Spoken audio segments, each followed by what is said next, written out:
making a custom counter that works with the rotary encoder right here. And you could count down in steps or up, and it resets to 63.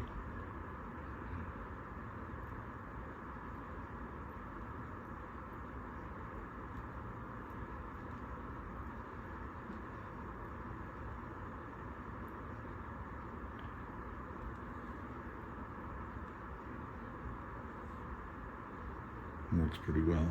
So the first step to making a good drum sequencer is getting a counter, and we're going to need a binary counter. So I use these CD4029 binary counters. They're 4-bit each, and in this case they're cascaded, so you get a total of 16 bits. And so the way these chips work, you have power and ground, and then you have let's talk about the outputs. The outputs are arranged weird. You see these lights are the outputs. This is Q1, this is Q2, the second output, second bit, and this is Q3, and this is Q4, and then in the cascaded this is Q5, 6, 7, and 8. The way to make this count, the way to clock enable it, is pin 5 here is the carry in, and has to be low. And so on the first chip, in order to enable the clock, this pin has to be pulled low through that little wire there. And then the carry out, which is pin 7, goes to the carry in of the next chip in order to make it work. The carry out of the second chip is left unconnected. Then we have pin 9 and 10. So pin 9, when pulled high, makes it count in binary. When it's pulled low, it makes it count in binary coded decimal or decade, so 0 to 9 as opposed to 16. So I have the two of those connected together and pulled high, and then I have the next pin, pin 10. Pin 10 decides if this is an up or down counter. If you pull it high, it counts up on each clock pulse, and if it pulled low, it counts down on each clock pulse. Then I have the clocks connected with this wire, and through this yellow wire here is the clock signal is coming from a 555 timer. The 555 timer I have is adjustable tempo with this potentiometer here, and that will trigger the clock. So let's see what it looks like. Well, before I forget, so these resistors here, these are the jam inputs. J1, 2, 3, 4, J1, 2, 3, 4, or 5, 6, 7, 8 on the second chip. And these are the presets. I have them all connected through these 100K resistors to ground. And pin 1 here is a with this wire, they're all connected together, and with this 100K resistor to ground, and this yellow cable, when given a positive going spike on this signal, it presets the values of each of these to the appropriate bit areas. So J1 corresponds to Q1, so on and so forth. And in this way, if they're all pulled low, a positive going signal on this cable will reset it to 0, no matter where we are at the count. So let's turn this on and see it count. This is the LED for the 555 timer, and you can see it counting in binary, and right now it's counting up.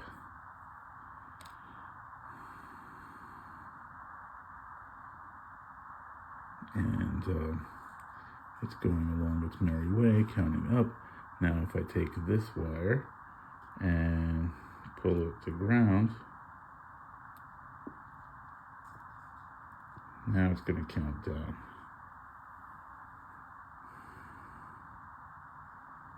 So that's how that works. Now I have this separate button here that triggers a clock stoppage. So it just pulls the pin 5 of the 555, pin 4 of the 555 timer low, and it just stops the clock. It's momentary. If I let it go, it continues to count. And there it is, counting in binary. Now counting down. So let's count up in binary again. Let's put that in the positive rail. And now we're going to count up. And we could speed up the clock.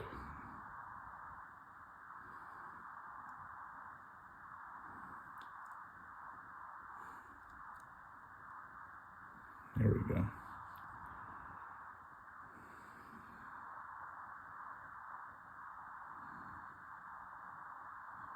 Now, if at any point in time I want to reset this, I just take this yellow wire right here and touch it to ground.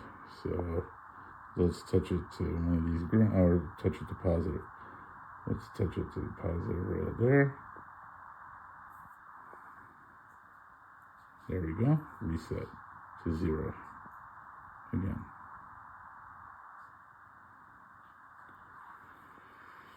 So, the very versatile chip, and we could do a lot with this, making a counter for our drum sequencer. So let's see what we could do next with this. So now I have the same circuit, but now I have a rotary encoder here. And so this is basically what it typically looks like. It has 3 pins on one side here, and the pin in the middle goes to ground. The pin on the left we're going to call A, and the pin on the right we're going to call B. And what this does is, if you take the outputs of it through this white and yellow cable here, and we're going to look at it on the oscilloscope. So if I turn the rotary encoder clockwise, you get this signal. Let me do it faster.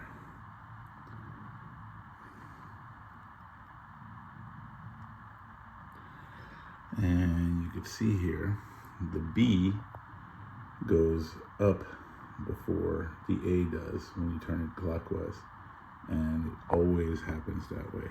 If I put it on auto mode here, and if I turn it clockwise a bunch of times,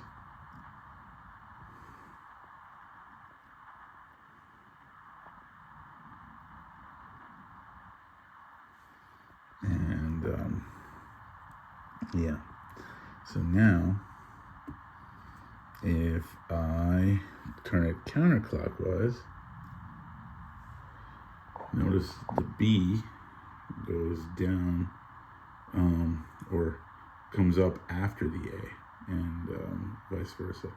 So, therefore, if we were to use this, the B, as a data signal and the A as a clocking signal in a flip-flop, every time you turn counterclockwise, the rising edge of the A will occur when B is low, making it a 0, clocking in a data of 0. And when you turn counterclockwise or clockwise, it's the opposite. The A goes up when the B is already 1, when the data is already 1. So by putting those inputs into, this is the B going into the data input of a CD4029 D flip-flop, and the clock input is the A. I have this little capacitor here to debounce things, and this is the output at Q. So if I turn clockwise, that light, the cue, always stays on. If I turn it counterclockwise, cue goes off.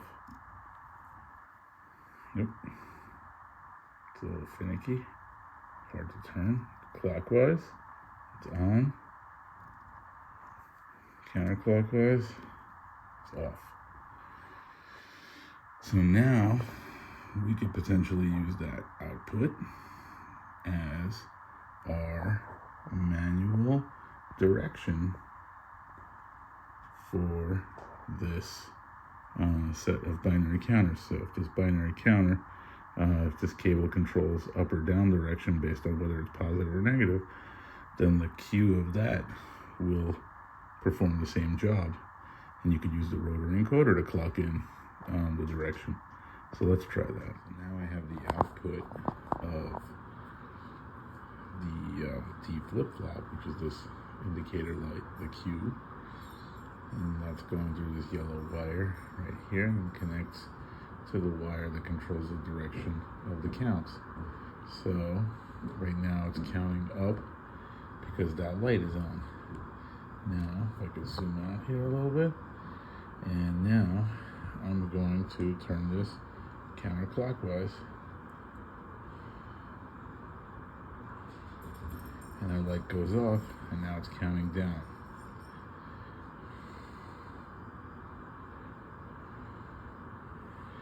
So now what if we wanted to manually control the clock with the rotary encoder itself?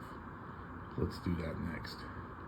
So now I have this big black wire, long black wire, coming from the clocking signal, the A output of the rotary encoder, and that's going into the clock input of the CD4029. And it's, like I said, this is parallel clock, so the clocking goes through this wire to both of them. And right now it's set to 1. Let me use this yellow wire to reset it. All zeros. All right, this clock is going, that's the 555 timer, and it's still going, but it's not connected to the clocking signal. So now let's try to clock. I'm turning clockwise, so it's counting up.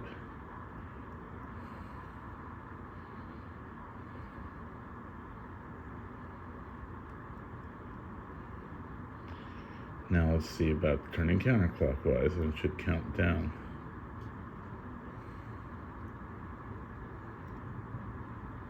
And there it is. So now we have a manually controlled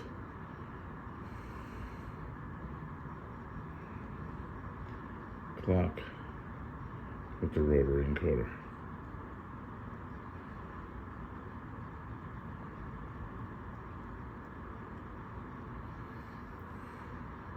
The other cool thing about the rotary encoder is on the back of it there's these 2 other pins because it incorporates a push button.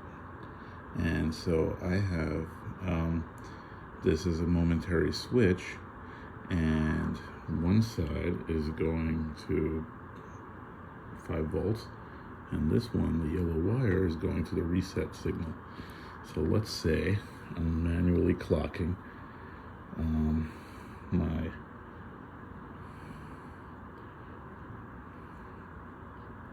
binary counter here, and let's say I wanted to just reset it. So then I just push the pin and it resets, and then I'm back to normal. And let me count down, count up, reset. Everything goes to ground because these are all attached to ground. So the one annoying thing about counting in binary is that counting in binary is hard for me to grasp that easily. Let me put this back on the automated clock and the 555 timer.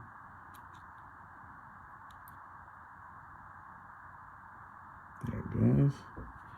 And now we're counting in the up direction. And even if I put the lights parallel to each other, let's say I wanted to manually step the clock to a certain step, I have to, in my head on the fly, and some people can do this really well, mostly computer engineers and software engineers, and let's say the layperson who just enjoys electronics as a hobby is not so good at binary, kind of like myself.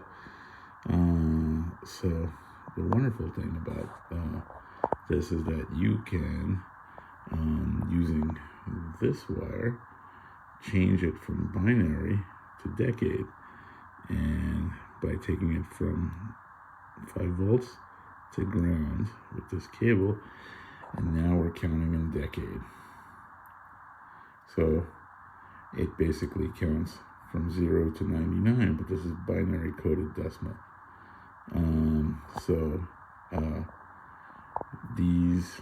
This is the ones digit, and this is the tens digit. This is a 9 when both of these are lit, and this is a 9. And so it resets automatically when both of them, when all 4 of the front row LEDs are lit. There, it just reset. So now it's counting to 99. So binary coded decimal is basically a decade counter, which is from 0 to 9, and coded in binary form. So a 0 is a 0, a 9 is a 1001, a 5 is a 0101, etc., etc. And so being able to view this and interpret it in my brain on the fly is difficult. And so because of this, we can shuttle these through a 7-segment display and make a display driver. Now, unfortunately, the only 7-segment displays I have are these. And this is a common cathode 7-segment display. So basically the LED driver, or the 7-segment display driver, will source current to each of these little leads, which controls an LED at each segment, and the output gets grounded through this resistor, and that's the common cathode. And Amazon would not deliver me in a timely fashion my common cathode display driver, and so I happen to have 2 common anode 7-segment display drivers, and so that's a 74 LS 47, and I don't have any common anode 7-segment displays. So when in doubt, you DIY it. So here's a schematic of everything that we've done so far. The only thing I didn't include was a 4-input AND gate that basically resets the circuit to 0 on counting up beyond 63, and a 2-input AND gate that resets the circuit to 63 on counting down below 0. The purpose of this is to create a 64-step total sequencer, and in order to visualize it, we're going to visualize it on a 7-segment display. In order to do this, the outputs of the individual counters, the binary coded decimal numbers from each of the counters, needs to be fed through a 7-segment display driver. And since I happened to have 2 of these 74 LS 47s, I use these chips, but these only drive common anode 7-segment displays. The pinout can be seen here. Basically, the outputs, which are A through G, are really inputs because they sink current rather than sourcing it. In order to make a common anode 7-segment display, I basically used 2 LEDs for each segment, so 14 total for each number, and I connected the cathodes together in the middle, and each of those was a separate segment going into the 74LS47. All of the anodes were connected together and put through a resistor to VCC, and you could see the complete connection diagram shown here.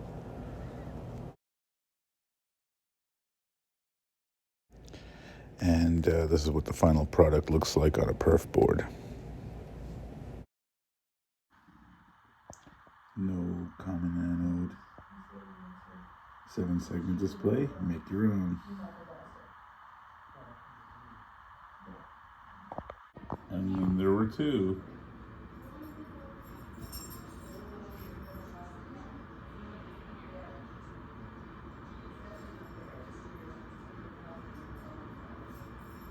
So here we are, using a rotary encoder and a DIY 7-segment display and counters. Counts down.